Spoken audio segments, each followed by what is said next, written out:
Hi, welcome to another Virtual Water Cooler Live. My name's Steve Wright. I'm the guy that holds down this little corner of the uh, intersphere, and looking forward to having some people join me today. I am cold. I live in the north of England, and I think we've got some unusual weather expected to come our way. With I think it may be the ice storm or the snowstorm that is currently enwrapped in New York right now. But it does mean I'm a bit colder I'd like to be. But nonetheless, I hope the conversation today will be warm. Um, and I've just gone live. Sometimes that sort of kicks in reminders that um, the LinkedIn live is going as well. This is also going live on my Facebook uh, group, which is called the Managers Who Lead. And really, that space was sort of created to recognize the role of sort of management in leadership.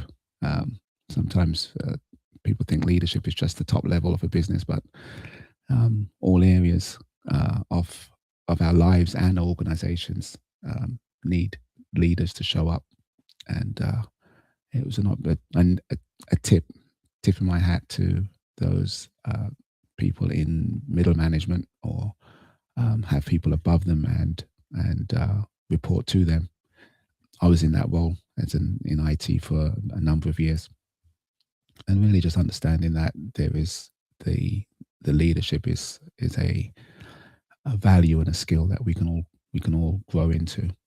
And whether you own a business or you don't, or you're a homemaker or you're a community leader, leadership shows up in so many places. So that's the group.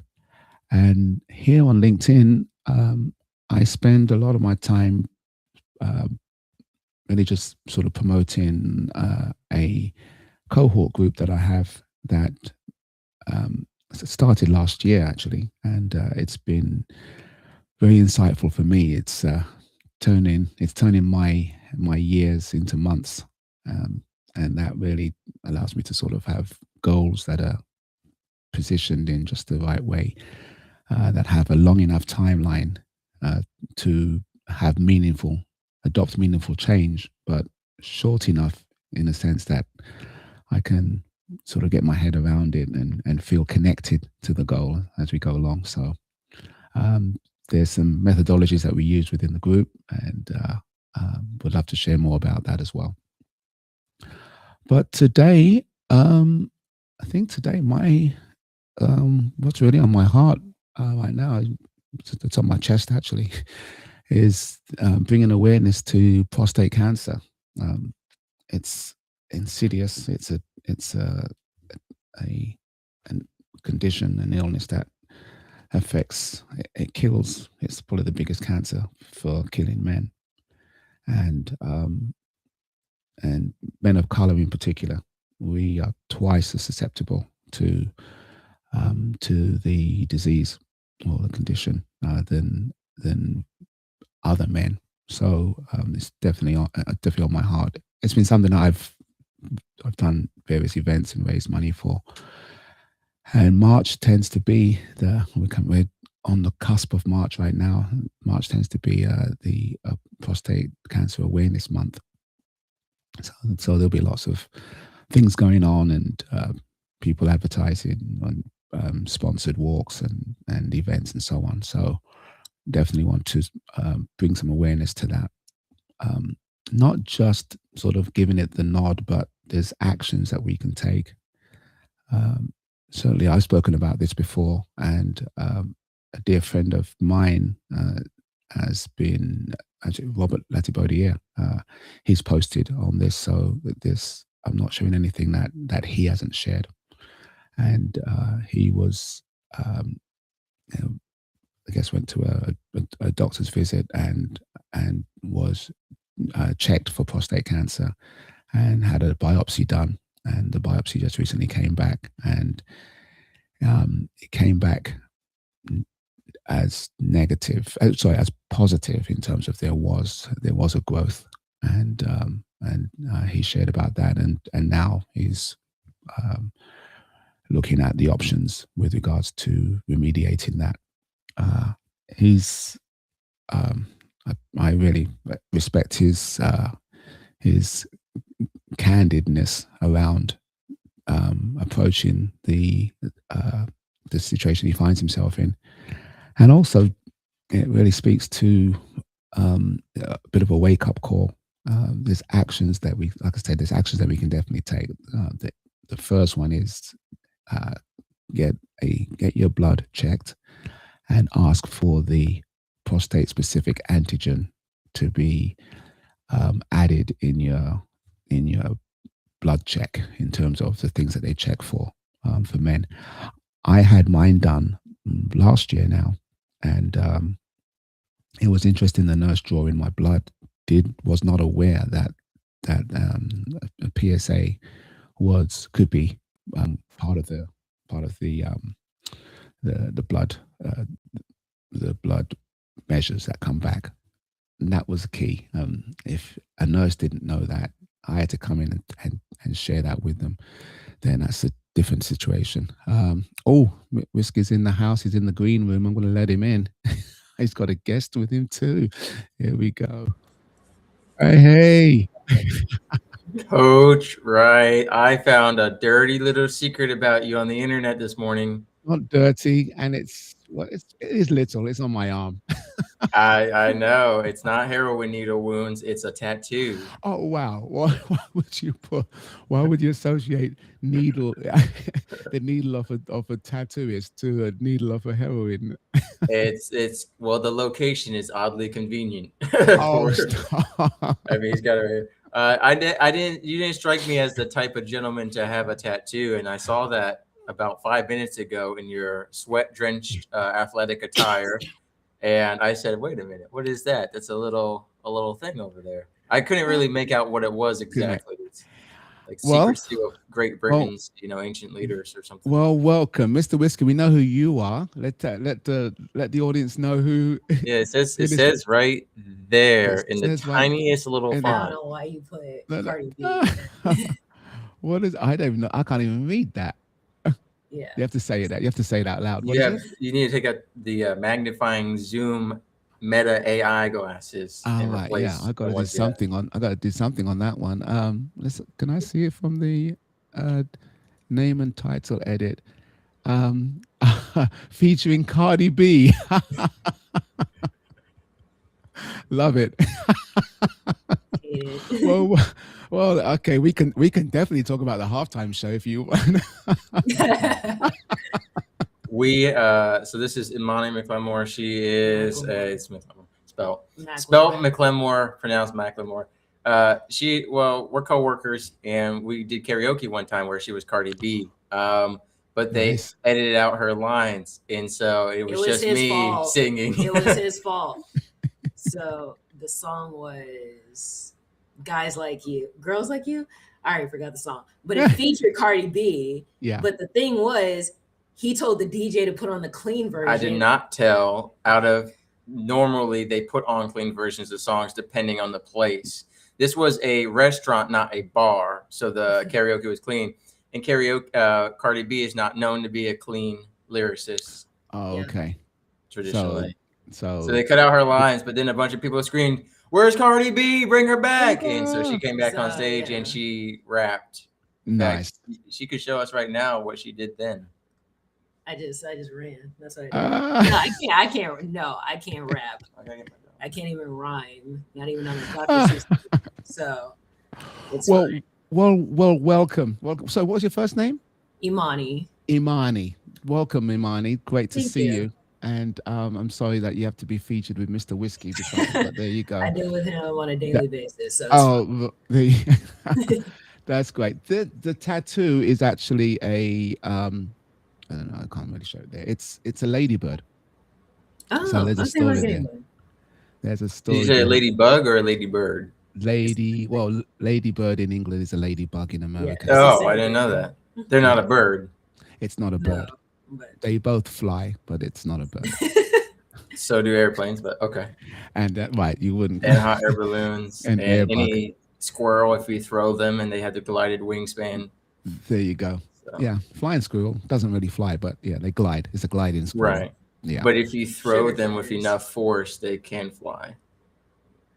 They call it falling with style, Okay, I would. Yeah, I'd still. which it's you have interesting. done. There's a video of you falling with style. Falling with style, yes, very true. Out of a perfectly good airplane. But yes, a mutual friend of ours has a ladybug tattoo as well, and my birth twin. Did y'all got those together?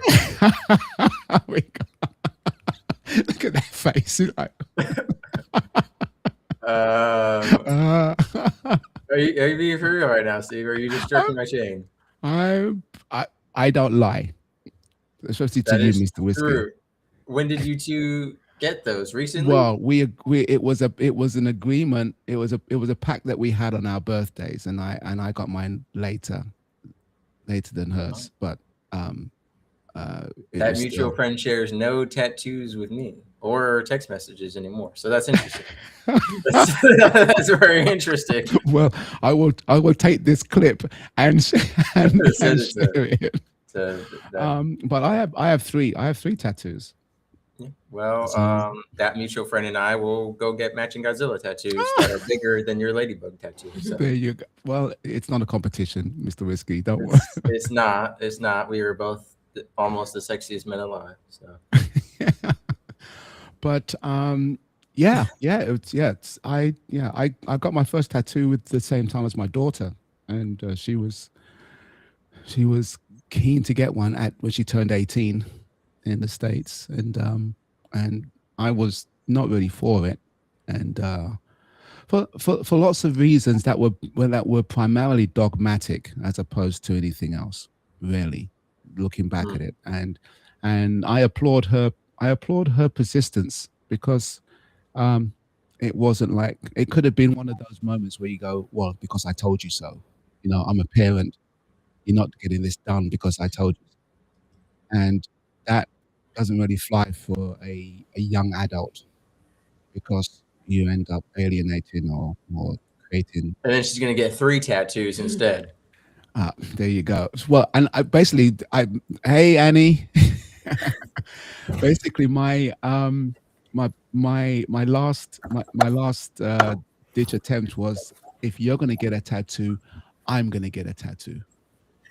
And then she's like, "What are you gonna get?"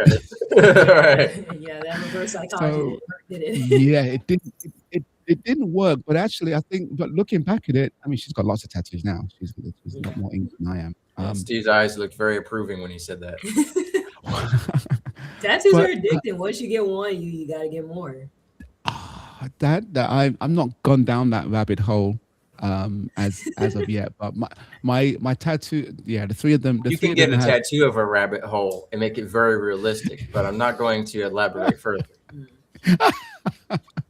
Annie, let me just stop the story. Annie, meet Mr. Whiskey and Imani. Imani? Yes. There you go. Hi, Annie, we're revealing our secret tattoos. If you have anything to share on that topic. Oh, I've got a fair few tattoos. Oh, see. But I'm not undressing in front of any of you. It requires undressing, does it, Annie? I don't know. Yes, it does.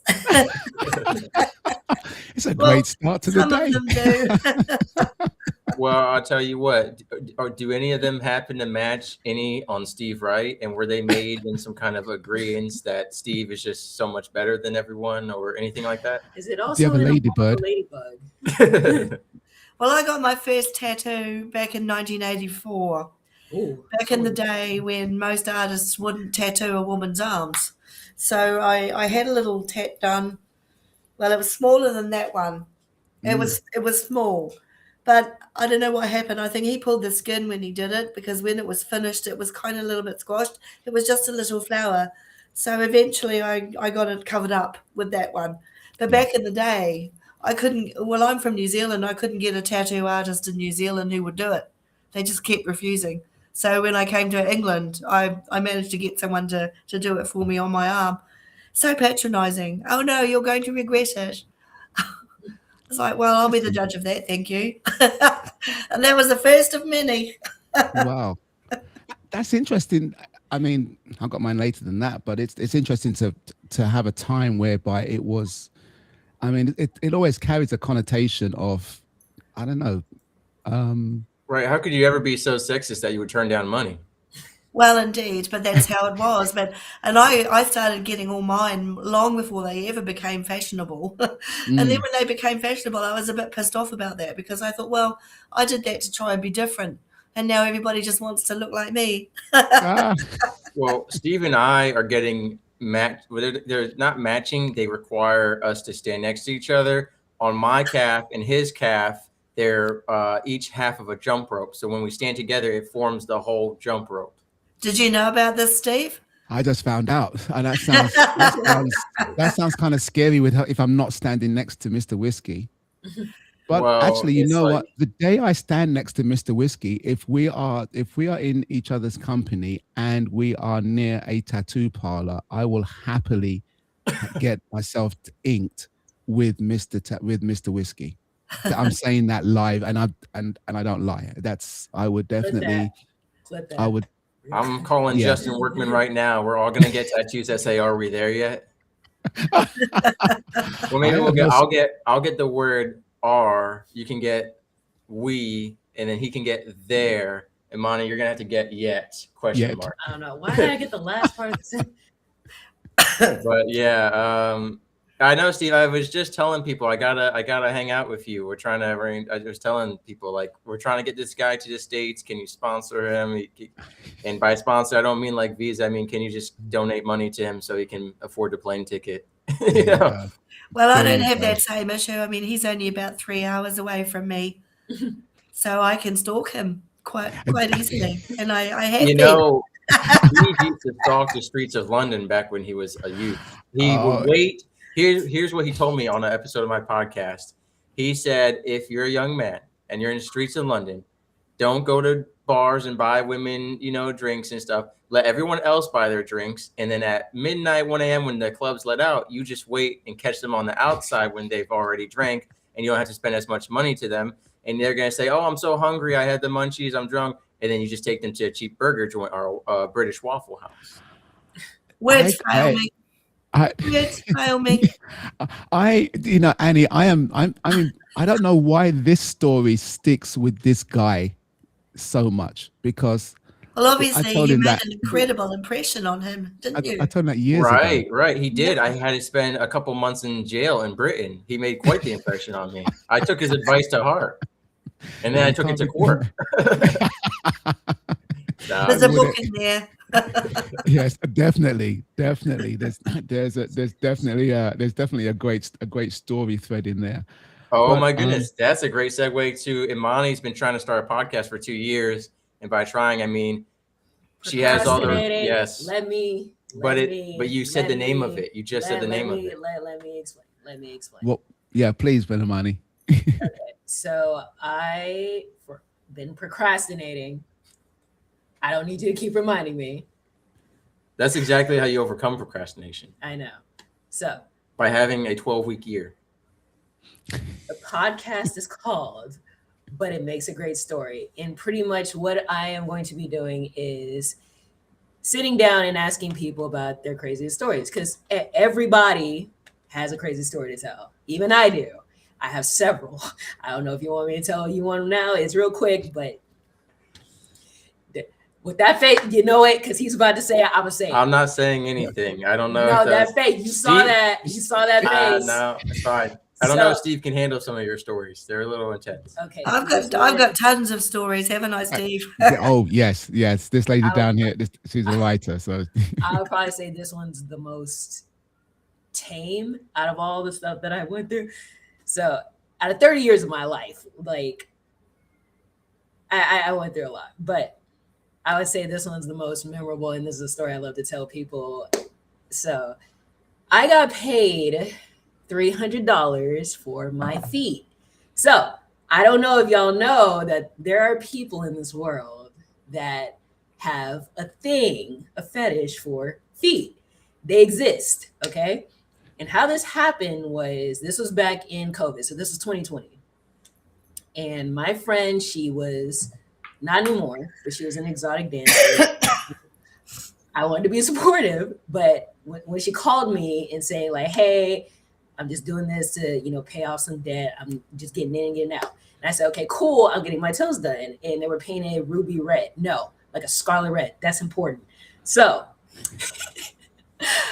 after I got my feet done, I go over to the club, and when I met her, she already just got off the stage. So we're just talking, okay? So we're just sitting at the bar. And then that's when a man around, what I said, late 50s, early 60s, he came up to me and my friend, and he asked me how much. I said, whoa, I don't work here. I'm not an escort. I'm not a prostitute. And he said, no. And he points down at my feet. And I said, what? Like, I'm shocked because I heard it's completely different when you hear about people like this versus when you meet them. And basically this man was like, listen, I like feet. I think your feet are very pretty. I just want a picture of them or several pictures. And he was going to write me a check for $2,500 for my feet. I said no, because I was scared that if I go to the bank and the check bounced, now he has all my information, and I didn't want to take that risk. So he pulls out his wallet and he pulls out $300 bills. He said, this is $300 cash. All I want is a picture of your feet. That's it. That's all. And I'm freaking out. I'm like, oh my God, this is crazy. Versus my friend, the exotic dancer, she's like, take this money. You will never have this chance again. And I was like, but you know what he's gonna do. And she's like, that's between him and God. You ain't gotta worry about that. So I was like, okay, do I need to do anything? Because I was sitting like cross-legged, and he was like, nope, it's perfect. So I wish the screen was big enough for me to show you how he was trying to get every single angle of my feet. But that was the most agile 60-some-year-old man trying to get every angle of my feet. And then he just gives me the $300 and he said, all right, you ladies have a good day. And I was like, no way. So we rushed to the bank because I was like, girl, I can't do this right now. And she was like, okay, let me get dressed, blah, blah, blah. Because this was like still early on in the day. I think this was like around 3-ish, 4-ish. And the bank was right there. So I'm shaking with the money in my hand as we're going to the teller. And of course, we get there. And the lady was like, oh, how can I help you? And I'm still shaking. I'm like, I'm here to make a deposit. And she does the little market thing with all the $300 bills. And then she asked me, do you want them in your check-ins or savings? I say check-ins. And she was like, okay, you're all set. Anything else? And I'm like, no, I'm good. And that was it. And I'm freaking out. I was like, oh my God. I was like, I can't believe this happened. But then I got mad because then I realized I could have got $2,500. And now I'm down $300.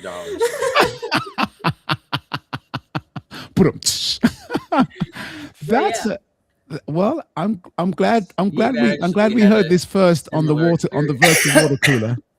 Yeah, and the reason why, apparently, in that community, when it comes to men or people who like feet, red, like scarlet red nail polish, apparently that's how you get more money. So if anybody wants to sell their feet, go ahead, get that ruby red, scarlet red nail polish. Steve, what color are your toenails right now?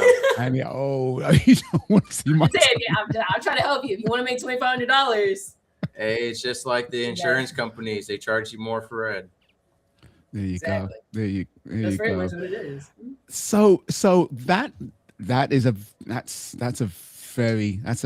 an interesting story. I'm glad it was heard first on the water cooler.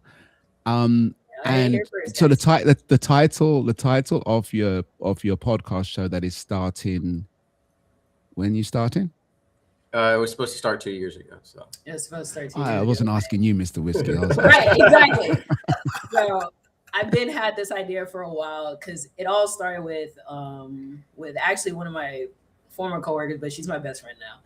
And the type of job that we did was pretty toxic. It felt like we were in one of those drama shows, a soap opera. Yeah, or a soap opera. And I was like, we need to talk about this. Like, we need to start our own podcast and just talk about all the crazy stuff that happens. And she was just like, or we can interview people about their crazy stories. And then I was like, yeah, like we can host a show called But It Makes a Great Story. And the thing was, we were actually so close to doing it, but then there was so many things going on in her life, so many things going on in my life. And then she didn't want to do it anymore because she wanted to do something else. But then I still wanted to do it because I'm like, this looks so much fun. But then I don't know how to podcast. I don't know anything about podcasting. I don't know anything about that. Stop it. So that's why I was like, maybe I shouldn't do it. And then Stop you right there. The following Chris permits us to wrote a book about podcasting called Start Ugly. You just start. Yeah. And here's the thing. You got to do it on YouTube so you can like have the camera on your foot the whole time you're telling the story. You know, you can split the screen. You can split the screen. Get the just screen have your toenails up. But I actually was going to start a podcast back in the day called Breakfast NBS because I was working as a waiter at a breakfast joint, and there was some crazy. One of our chefs, he had a metal grill. You know what that is, Steve? Where they have got the metal grill over their teeth. Kind of like how the fighters put in the mouth guard. Retainer type thing. Yeah, they're cemented on the teeth. And it's made out of metal, and it said death on it. Oh, okay. So this is the kind of people I'm working with, and we've got a guy who's starting a fight with so we got this tough military guy working as a server, and the chef's coming up at him. He's like, bro, I got 10 felonies. You want to go with me? I got 10 felonies. And it's like, it's a competition of who has more felonies. And I was working here, and it was just so crazy. I was like, and every waiter you've ever talked to, if you ask them, like, is there a lot of crazy stuff that happens behind the scenes? They'll tell you yes. So I was like, Breakfast and BS, like where waiters come on and just vent. And I was like, people would love it because you couldn't imagine some stuff. Like I was dating a Waffle House worker at one point in my life, and that was the highest point in my life. And they were talking about like they would serve old grit water to people they didn't like. And it's like, oh. Okay, I'm gonna stop. I'm gonna stop you right there. I'm coming back to Imani's roadblock on her goal. You're in the company of people on this call in here that have overcome the hurdle that you are seeing in front of you. They're on the other side of that hurdle. Doesn't mean they made it, but they're just on the other side of it. They may be just on the other side of it. You know, I'm sure. I think Steve's talking about himself. I know he's not talking about me. Can, but my story was similar because Couple of Nukes was supposed to be a couple of nuclear operators, and everyone else bailed out. But I still pushed through solo, and I had to change it. That's why the subtitle of my show is Rebranding Our Lives, Rebuilding Our Dreams. Right? I had to shift, and I'm sure, Steve, you've had to shift in the stuff that you do, right? It's part of being ever evolving, and that's part of podcasting. They say it takes about the first 20 episodes to even discover the cadence and rhythm that you are comfortable with. Yeah. And I want to hear from Annie because she's got great stories, and I think Imani and Annie should definitely connect in terms of ideating, because I think sometimes it's the inertia to get started that is often the biggest bottleneck. And the funny thing is it feels like a rocket launch where you've got to spend a ton of gas just to get off the launch pad. And in actual fact, that metaphor doesn't work anymore because you don't need a ton of gas to get off the launch pad for some of the ideas that we have. There's in some respects, there's people already in orbit willing to sort of slingshot you into orbit rather than you feel like you've got to. I got her a $200 studio session to record all her first episodes. I still have it. Stop it, Mr. Listen, as mischievous as he can be, he really is very sweet to help me. Even when I first met him, he didn't have to. But the fact that he has encouraged me, he has taken me to events that involve podcasting, and has been my biggest cheerleader that I am very grateful for. I am wearing a mini skirt right now if you want me to stand up. No, I don't want to see your I'm knees or your feet. What we should all do. No, speaking of feet, because that was my next segue. You were talking about Annie. We should all get like price tags tattooed on our feet, so people already know. Like we have like a minimum cost that they had to meet. So Annie, you talked about having tattoos that aren't seeing the sunlight right now. Do you have feet tattoos I have 7 tattoos. on your feet? Oh, no, I don't have. Well, I've got one on my ankle. No, that's close. No, that's Men close. used to die over ankles, so Listen. they used to start wars over ankles. Not mine. Listen, in modern times, you'd be surprised what men will do. I'm having a war of my own with my ankles. Oh, I'm changing blood pressure meds because the ones I was on give me fat ankles. They call those I'm ankles. saying to the doctor, I'm far too vain. I can't have fat ankles. You have to change my meds. Change my meds. get my ankles Yeah, down. give me back my I have ankles now. ankle weights that sometimes I use when jump roping. There you go. There you But I think to tie into some stuff that Steve likes to teach, because he is an educator and a coach, I think we should always have our toenails painted in the practice of mise en place, which is French for everything is ready and nearby, right? So that way, if anyone asks us for feet pictures or we accidentally take our socks off in public because we stepped in a puddle, we can make that. You know, I don't do the feet thing. Can we move on? I'm so sorry. It's too close to the ankle. Let's not. Yeah. It's a sensitive topic right now. Floodgate. That's my fault. Pandora's box. Well, Yeah, really. I wanted Annie to share about her event, because have we spoken since you did your workshop? Yeah, well, I did 4. I did a series of 4 for Feb, all to do with introduction to story and voice. And the first one was short story writing. Second one was memoir writing. The third one was mindful language that resonates. And the fourth one was what stops us from using our voices. Because my target market is older women. Excuse me. Me too. I'm trying to empower older women and get them to speak, to stop being invisible in society.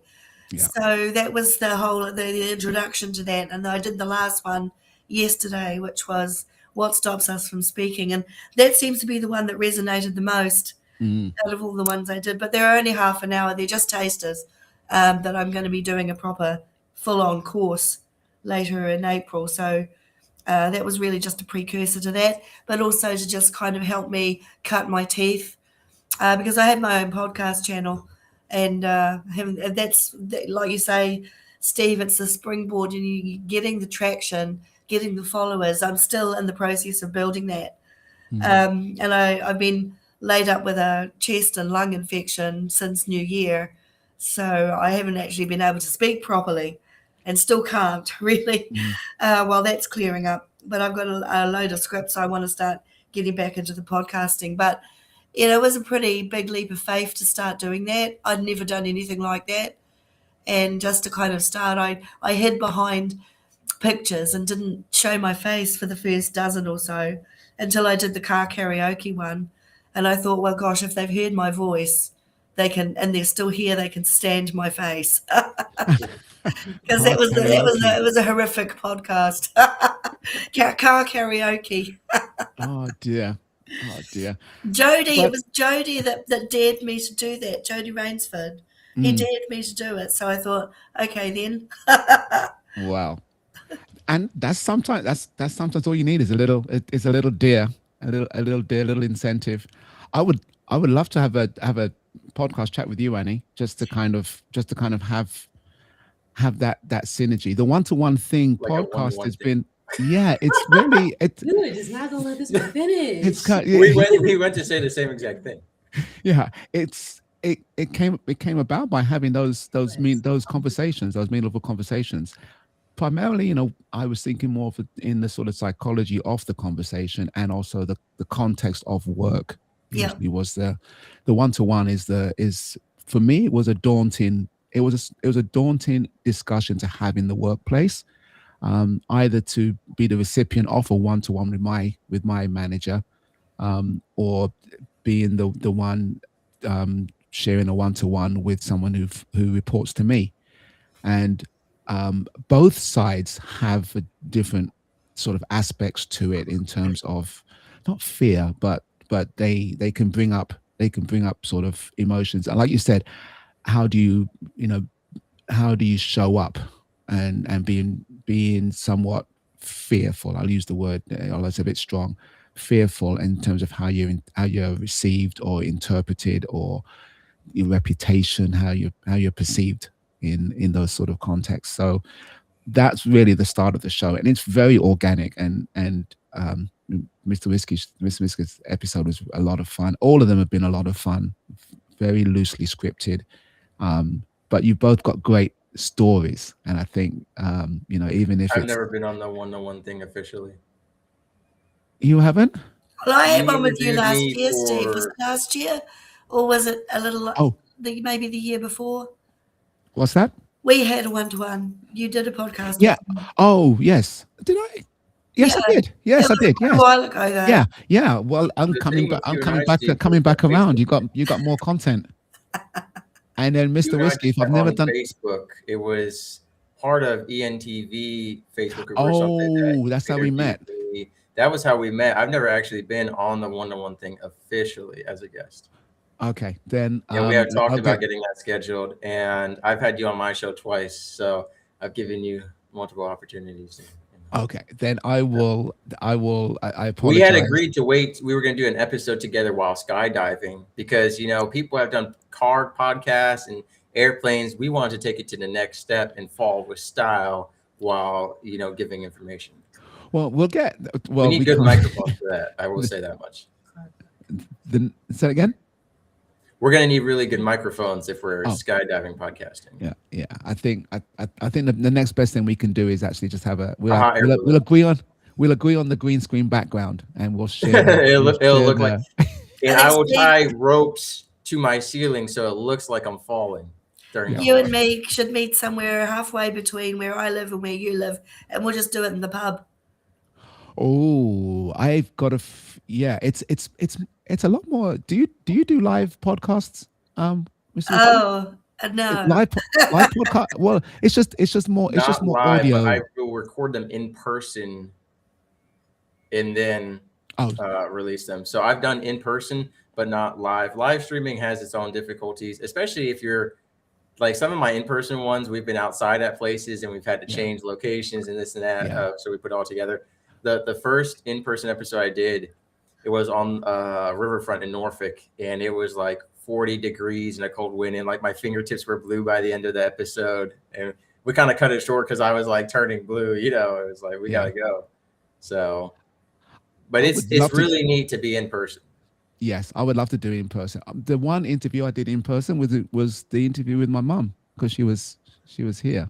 When you interviewed your mom and daughter for a triple generation podcast this winter, I thought, or did you not end up doing that? We didn't do it. The trip was too short, and we were just too involved in just enjoying the time. So you're I gonna have just need to to go jump in back. now and say that I have to leave.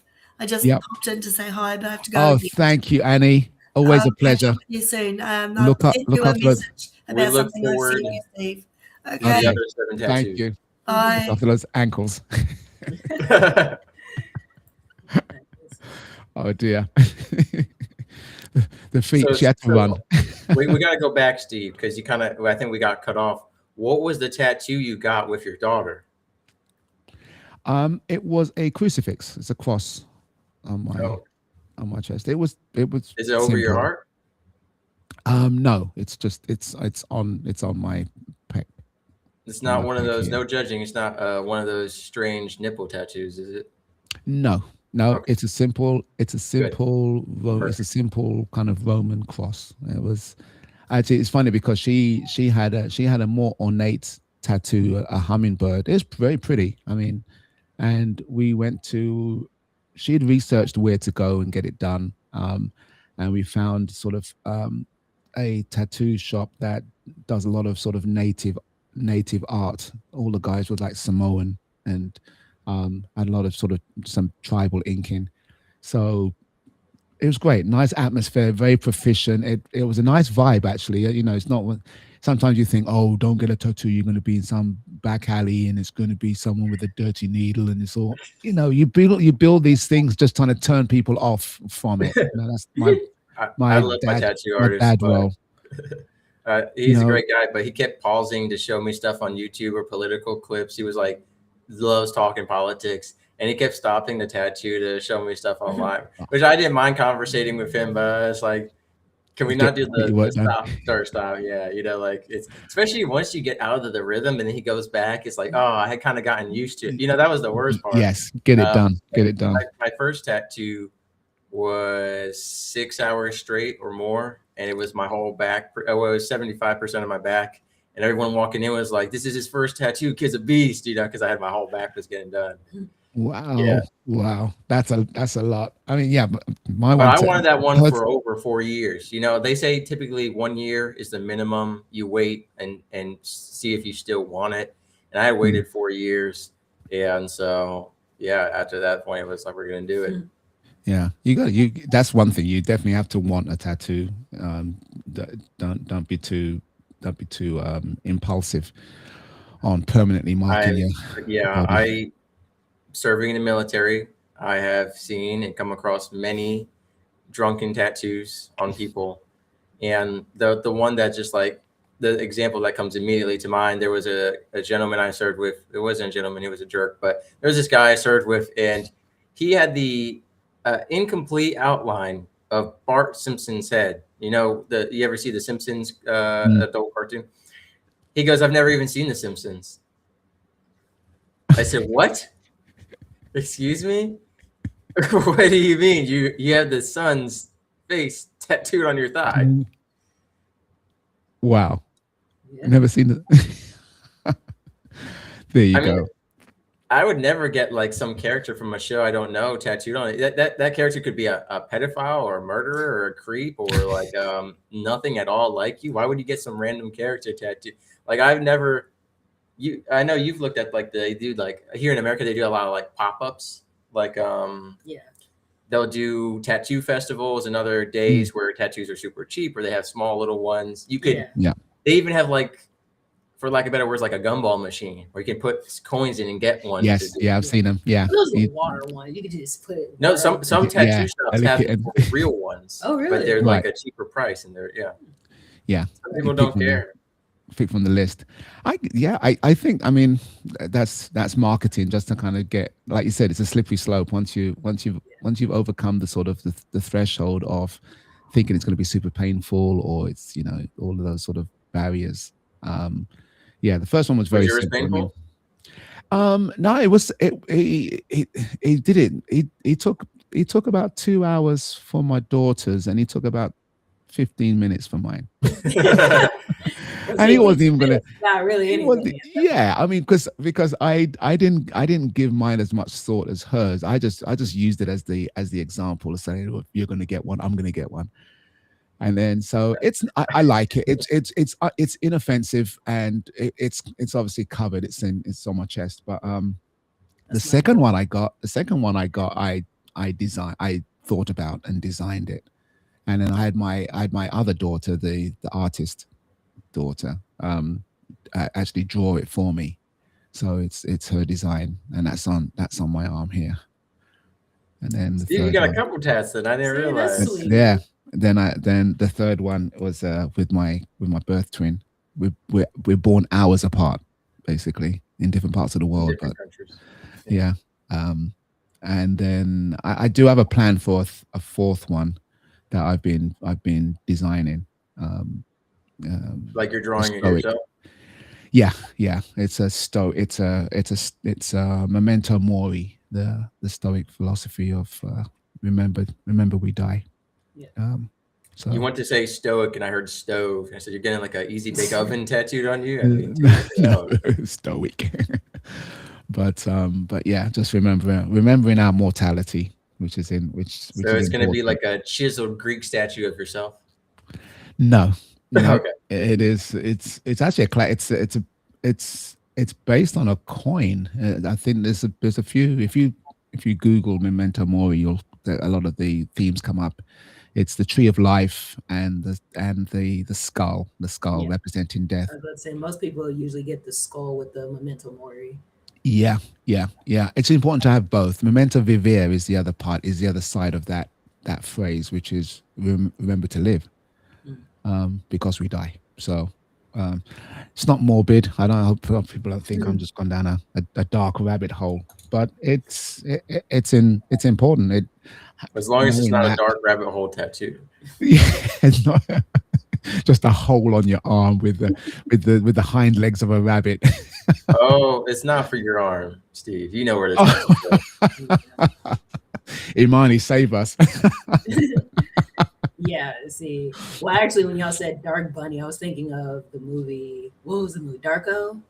And it involved like this alien looking weird dark rabbit, which I've watched that movie so many times. It's a very old movie.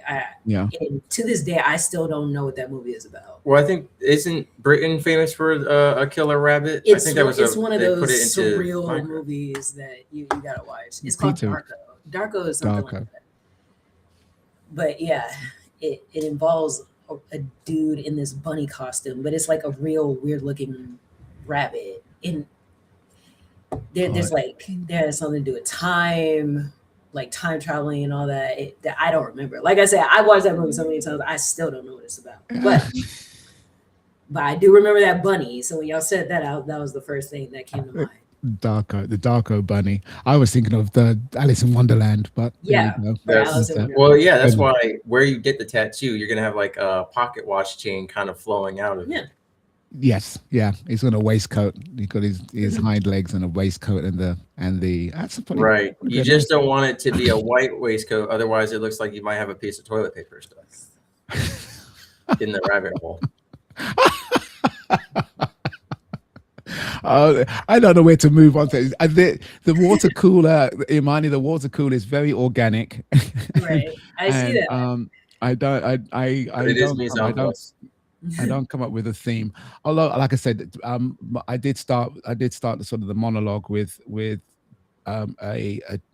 nod to the month of March being prostate cancer awareness, and the impact on men in general and men of color in particular, so that is. It's somber. It's not somber. It's important. It's important when things show up in our spaces that we pay attention to them, and not just give it lip service, but also point it to actionable things that we can do. And I was just sharing that blood tests with a PSA marker, screened for the prostate specific antigen screening within your blood test. In the UK, you can ask for it and you'll get it. They'll put it on the screening test. Interestingly, I had to ask for mine, and the nurse drawing my blood wasn't aware that was something that they could do. So it was interesting me telling the nurse that this is something that I would like to request on it. And once you're over, again, the age is dropping now. I think it's over 40 or over 45. Men of color over 45 are twice as likely to get prostate cancer than any other group. And that's 1 in 4 in the UK. 1 in 8 men, 1 in 4 black men of color. So it doesn't play in that respect. And the sooner you know, the sooner you can act. And I said a friend, Robert, was recently, his biopsy came back with him requiring to have further tests or treatment for prostate cancer. Catching it early is key. Having a great support system is key. He's a great guy. And it's not too far from me, so we will meet. I'm on the northwest side of England, and he's on the northeast side of England. So we're kind of across the country, maybe a couple 100 miles, if that. So I'm looking forward to us sort of coming together, either virtually or in person as well, just to really, it's a chance to just flag that as a something that's important to share. And there's lots of things we get bombarded with, lots of messages and things to share and things that are important. But sometimes you just got to call them out when they're close to home. No, 100%. My dad's friend actually got surgery for that yesterday. A different type of surgery. In I don't even want to describe it in detail. It's not pretty, but he just had that, and I think about how October, if I'm not mistaken, it's Breast Cancer Awareness Month, and they do the pink shoelaces and all these fundraisers and stuff. And I have never seen that for prostate cancer. And that's not to say that they don't do that, but to the same degree. And I will say, speaking of the northwest of England, did you ever read Wuthering Heights? No. Okay. Did you? I think they made a movie, and yeah. I thought no. I've sat through the movie. I think my girls have watched it sometime, and have they? Well, this one just came out like 2 weeks ago. Oh yes, yeah. I saw that. I saw the posters for it, but yeah, it's not on my genre particularly. Well, we read it in school, and I enjoyed the book. It's a unique type of English, right? So it's not Old English, it's not Shakespearean. It is its own unique dialect of English, which makes it a very difficult read, but also something you can appreciate. And I actually had been writing a modern day parody of it that was an easier read that took place in America instead. And I just haven't worked on it in a while. But when the movie came out, I was excited. The movie was interesting. It was a long movie. It was just a sad movie. And I felt like they threw in a lot of modern movies like to throw in extra profanities or extra sexualization to keep an audience. And I felt like it was a little uncomfortable at times. It felt like they put in too much sexual tension or physical stuff happening for no reason other than to show how passionate they were for each other and stuff. Is like there's a lot of ways to do that without zooming in all the way on like their tongues, zoomed in, like at the close camera angles on this one. But I just asked because it takes place over there. There you go. Yeah, it's interesting. I just finished a book. And its title has profanity in it, but I forgot what it is. And that's one of my pet peeves when podcasts or book titles have profanities in it. It's such a marketing killer, in my opinion.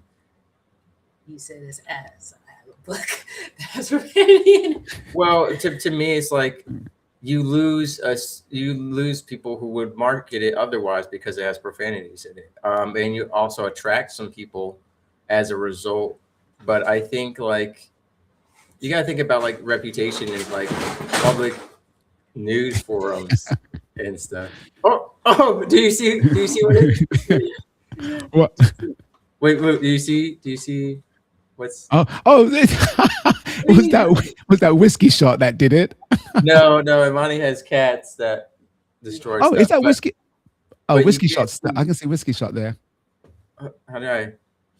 He got it. There's whiskey. And look how tiny she is. Yeah.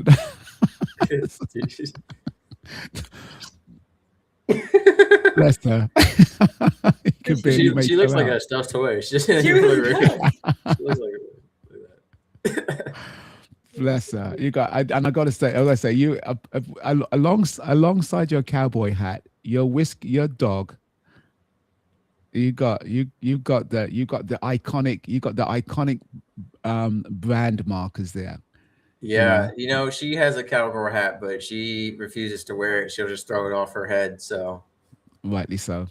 Doing the best I can do. But if we record in person together, you're gonna have a cowboy hat on. You have to bring one because I don't own one. No, that's why you're coming to the States to Texas or something, and you're gonna get one live. Wow. In fact, we could live stream black episode. Hat, white hat. Well, that's what I was thinking. We could do. I'm Mr. Black and you're Mr. White. There you go. With the hats. That would be. I would love to do a live. Just to sort that. And then Justin can show up with a tan hat. Yeah, a caramel colored hat, Right, as right. you say, caramel. But yeah, sorry, the book I was talking about. Yeah, it's four things, the four thoughts that f you up, and it's interesting because it finished. It's a book Thinking on that she really psychology. loved me. That's one of them. Uh, Wow. I won't go. No, I won't go through. let we not. It talks about rational emotive behavioral therapy, REBT, which is a kind of, it's not an offspring, but it's a sort of a subsection of cognitive behavioral therapy, and really insightful book. Just in terms of sometimes our language sets us up. Our language is very irrational, and he talks about songs that have, talk about undying love and sort of all these irrational setups with regards to relationship or emotions, that would not exist in life, but we entertain, whether it's music or movies, we entertain irrational scenarios in our Yes. entertainment. Like when she says he's just a friend. The phrase "he's All just a right. friend" is irrational. He's just- And there's a song about that by Miss Imani's got Hardy. a story about that too. yeah. Oh, no, I won't say it. Okay.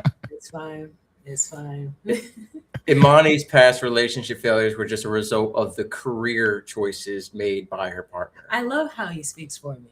I love when he does that. I love when he I phrased doesn't it give very me politely. a chance to explain my You could story. have said it. Yeah, you're right there. So to piggyback on that, and I know he's not talking, but but I'll take the shots. I'll take the shots for now. But yeah, there's, like you said, there's songs and all that stuff that correlate to irrational thoughts. But to piggyback on what he says about, books with profanity, I have a book called "You Are a," I don't know if I'm allowed to cuss on here or not, but Yeah, you can cuss. Yeah. okay. So the book is called "You're a Badass." So even though, yes, it does have profanity, the vibe it's giving is supposed to be motivational and to help you go through whatever fear you have throughout your life and say, you can get through this. Don't let all the negative thoughts that you were taught, even from when you were born, because all these negative thoughts that you have, from what I've been reading so far, it's not your thoughts. It's been thoughts and words that's been repeated in your head throughout your life, because it also, because I'm about to go down into a bit of a tangent, but it also goes to all these other motivational books as to why you think the way you think, the reason why you have a certain perspective, and why everybody else has a certain perspective on life. Like, why does this person always has a good perspective on life? Why he's always thinking positive? Why does he have a better mindset versus the other person who's the complete opposite? It's what you've been told, and it's what you've been taught. And it always starts from the home. So for example, if you live with people, like say with a family that says money is hard, we're always going to be broke, we're always going to be poor, guess what? You're going to adopt that mindset, and you're going to repeat that throughout your life, and it's going to, I'm trying to say so much. I'm trying to say so many things because I like to yap and I like to over-explain. The one thing, Right. what's the one thing you want to share about this "You Are a Badass" book? Basically, if you feel like you cannot change your life, that is wrong. Yes, you can. It's never too late. And believe it or not, you are stronger than you look, especially when you've gotten so far from, the shit that you've been through. And that includes me. That's why I got that book, because there have been times, even admittingly, including now, that there are times where I do want to give up. I don't want to do anything anymore, but I remind myself that I've gotten this far, and look how strong I became because I made it over that hurdle. Yes, I'm going to have challenges. That's just life in general, but I have to keep going. I don't. That's pretty much what I say about this book. So Well said. I'm almost done with it, but that's pretty much the whole synopsis of that book. Is you are a badass. You can get through it, and you're stronger than you are. So Yeah. What you just said, what you shared, reminded me of a scripture that talks about watch your life and doctrine closely, because it saves your hearers. They're the fact that you are taking the journey. Whether you're like Mr. Whiskey said, you start ugly. However, you don't have to show up perfect and pristine, but you're taking the journey. As you watch your life and doctrine, others watch your life and doctrine, even if you don't know that they're watching your life and doctrine. And that knowledge that you are not just a bit part player in a show, you are the main star of your own life movie.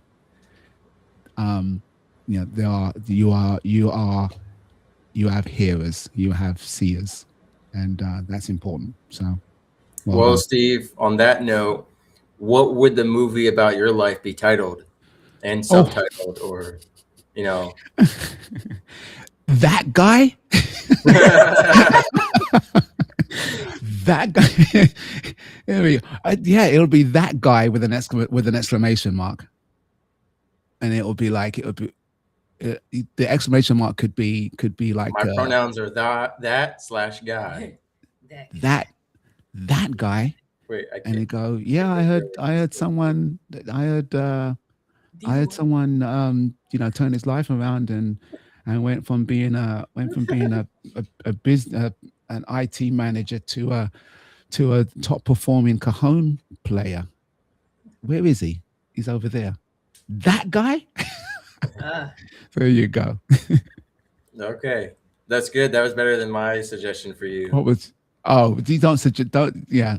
And as I was halfway through, the faster guy. So I was talking about you at a 5K the other day. So Congratulations, by the way. Oh, thank you. Yeah, I only had 12 hours notice. Woke up, ran, got shin splints, felt like crap. I ran 2 minutes slower than my usual time, but I won multiple medals, so that's all that matters.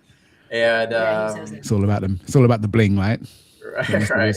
Well, for me, yes, it was, but also it was about like the mindset of, hey, I had every excuse to say no. Say, I haven't raced in 5 years. I haven't been I've been training for marathons, not 5Ks. I can't even eat half of the lumpia. It's not kosher. I had every reason to not go to this Filipino 5K, but I wanted to show up. And honestly, it was going to be such a big victory party. If I got first place, which I could have if I was in better condition. Man, it kept me humble. But Steve, there was a man from Kenya who ran almost a mile off course by accident and then still got like second place. And so I was telling people about your journey. I said, yeah, I've got this buddy, coworker, Coach Wright. You can look him up, SAWrightCoaching.com. And I said, he was running a marathon. And as he's like halfway through, the first place winner was already on a plane ride back to his country. Just to give insight. That's the vibe this guy gave. He ran off the course by accident for like a mile and it came back and still got like in the top 5. Imagine if he hadn't ran off course, So yeah. And then interestingly enough, this guy started creeping up behind me. And so I was increasing my pace because I said, no, I need to get top 5. You cannot do this. And I looked back at him too, and I was like, especially no. And as I'm speeding up, I realized, there was another 5K going on. And I said, what if I'm pulling a Steve Wright and I'm pacing myself against this guy who's about to just turn off and be done? Yeah. But I just sped up and destroyed him by a couple minutes anyway. I was thinking about you when I was running, Steve. Yeah. Not everybody's running the same race. Right. But we think we are, and we could get into, you already know, the social media game where we think we're racing the same race and we're not. Yes, we are so not. And again, it comes back to life and doctrine and our hearers. And I appreciate it with you, Mr. Whiskey. Be consistent. Be true. Be as true to who you are as possible, and the hearers that need to hear will show up. as opposed to you running around trying to find a life and doctrine that attracts people. You know, be who you are. And again, for Imani, just sharing your journey, and love the Scarlet Red story. I know it matches her hairpiece, right? Yeah. But Steve, and also just to bring it up, I know you and I had messaged. We tried to get my dog to jump rope. My girlfriend and I, we tried to get her to jump rope, and what I cut out of the video was it just went into her side. She was like, ah! You know, she did not jump. Yeah, No. Well, she's got. I've seen a video, and I mean, there are dogs videos. who can jump rope and hula hoop and all that. My dog is. I can't even get her. She used to compete in obstacle courses and obedience shows, and she's been retired for a while. And I tried to get her to sit down for a treat the other day, and she just refused. She would get like as close to the ground as possible without sitting all the way and like look at me a certain way. And I was like, "Yo, you want to play this game?" And I just gave her the treat anyway because I love her too much. You know, I don't think. You know, I've had conversations with people. I think I'm gonna accidentally spoil my children, and then I'm gonna like complain about it in the future. I was like, but she's so cute. How can you not just give her everything she wants? You know. But I did some jump roping and the weighted hula hoop. You saw that. Yes. People, mise en place, always ready. People said I would never need it, and then I won a hula hoop competition. I got a free margarita. I didn't like it, but it's the point. If people, that's the life we're trying to make, Steve, where people can show up at my doorstep and say, you want to run a 5K? Boom, I won a few medals. People say, you want a hula hoop? Boom, I win a margarita. It's all about being ready. Boom. Boom, you want $2,500 for your feet? I just got them painted. You know, always ready. This is the mise en place that you taught me that phrase, mise en place. And I've taught it to so many people. I don't explain what it means. I just say it very like, I'll just whisper it ominously at the right time, and people will think, "What does that mean?" It's just like a mic drop. Mise en place. Yes. And Steve knows. Steve is ready. Even if someone showed up at his doorstep right now and says, "Steve, can you get married tonight?" He would say, "I'm wearing 4 socks." In case you get cold feet, and I'm painting my nails under the 4 socks, right? Just in case all the socks come off, and I get a $2,500. Fantastic. I am gonna. It's bottom of the. It's past the bottom of the hour, so I'm gonna, because it just gets long to edit. That's all. But what I just realized that I stream to YouTube, and there is someone watching on YouTube. So hi. I don't have enough. I always don't have enough screens open to see. Usually, you just do Facebook and LinkedIn. I thought. No, but I send it to YouTube as well. I'll have to look at this after the. Leave a comment if you're watching this. If you're still watching this, leave a comment in YouTube, and I'll find you. And thank you for watching. That's me on my phone. That's me on my phone, Steve. Oh, is it you on your phone? No, I'm just kidding. I just want to make you feel validated. Well, it's restream shows it in the corner. So, but really nice to meet you, Manny. It was nice meeting you too. Yeah, we're actually on our way to go play pickleball with Paul. No, I'm just kidding. But we could. We're in Jacksonville. It was 90 degrees like 3 days ago, and now it's 40. So it's not the ideal pickleball weather. It is just too dangerous. Florida is on its period. That's what I always say. I think what happened is it got to 90 degrees and Paul ripped the sleeves off, and then the weather got scared and went back to 40.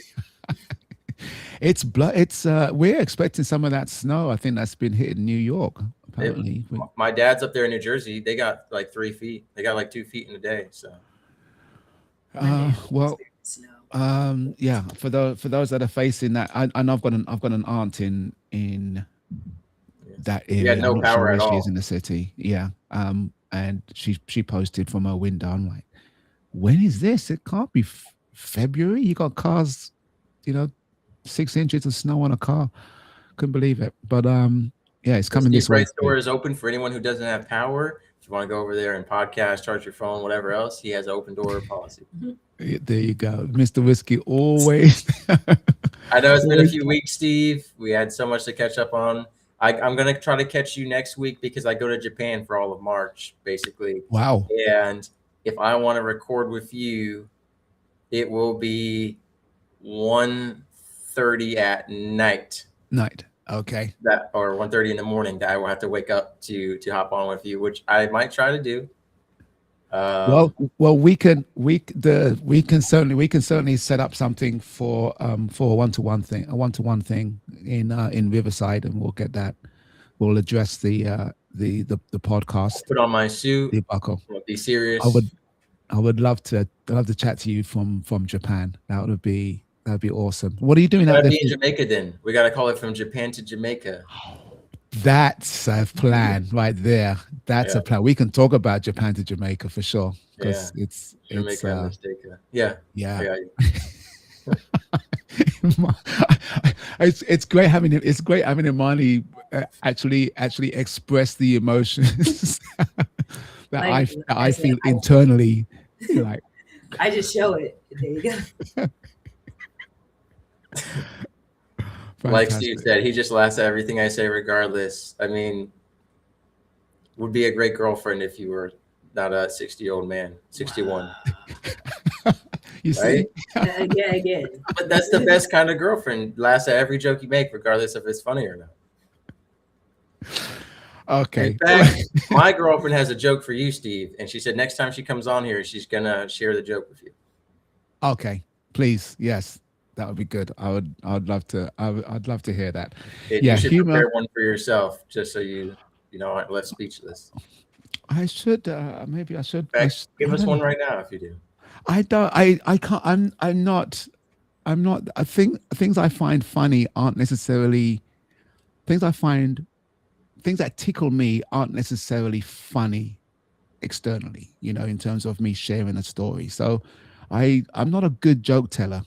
Well, that's why you got to build up a catalog of just like a couple on standby mise en place jokes, right? You need your mise en place joke collection of just like, I would say 10 at minimum, 10 good like one-liners, and make them each a different theme. So like if you're in a military environment, you drop this one. If you're at a podcasting party, you drop this one. If you're, that. And there are books and stuff you could look up online. You could, if you want to use AI, you could say, give me a joke of the day. You could always do whatever you want, but it's good to have a couple on standby. You can always do a corny joke. Sometimes you need to have 4 jokes because your jokes about 4 socks don't hit the room properly. Right. Okay. Well, I again, this is recorded, so it's live, and I'm going to take this. I don't lie. I'm gonna look up the exercise of having a repertoire of half a dozen jokes just right there, easy access. So definitely for next week, I will at least have. I will have 6. I may share one for Steve on Steve's behalf since he doesn't have one ready. Do you have a joke? Okay. To finish off the show.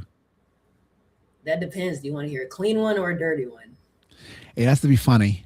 I don't mind the deviation from profanity or whatever, but it has to be. So there was a funny. lesbian vampire. Oh, go ahead. Absolutely not. Let me see. Oh, okay. This one's a dirty one. So, how can you tell which one is the head nurse? She's the one with the dirty knees. Ah! Oh, so you got that one. Well, my joke was clean and Steve didn't get that one. Well, so maybe his mind is in the gutter. I gave him the gutters option. of London. I have a clean one. This one's a little like. Well, then give the clean one. Okay. Well, he said he didn't get. Okay, here's the clean one. How come the skeleton couldn't go to the ball?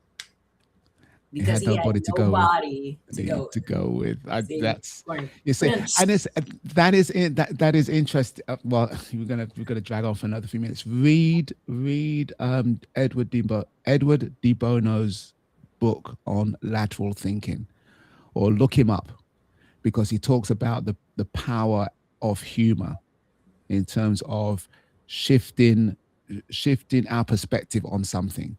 You say head nurse, and you go to a hospital. I'm deconstructing the joke here a little bit, right? You go to Right. you go to You've a done that hospital and you before. think of the sister or the ward sister or the nurse in charge, and then you refer to her knees, and then it then takes a turn. There's a disruption, and then you go back from the disruption back to what you said originally, head nurse, and you go, oh, that's how I got the link. I don't Right? get the joke though, Steve. Can you explain it to me? I just did. I just did. Read Edward de Bono's book, Lateral Thinking. He talks about Well, I am a diagonal thinker, and I will stay that way. Yeah, lateral thinking is the way. It is the way to go. And humor is the best example. You know, the double entendre or the misdirection that we have in humor is a misdirection we have in life. You know, something rocks up in our world and we think, oh, jeez, this is going to ruin me. And then you end up in a different place, and then you look back to where you were before you thought that. And you go, just a different path. I just went laterally. I just jumped from this lane to this lane, you know? So it is important. Don't get stuck. Don't get stuck in disasterizing situations when you can actually look back from where you are today and go, you know what? That makes because it'll make a great story. The head nurse with dirty knees, of course.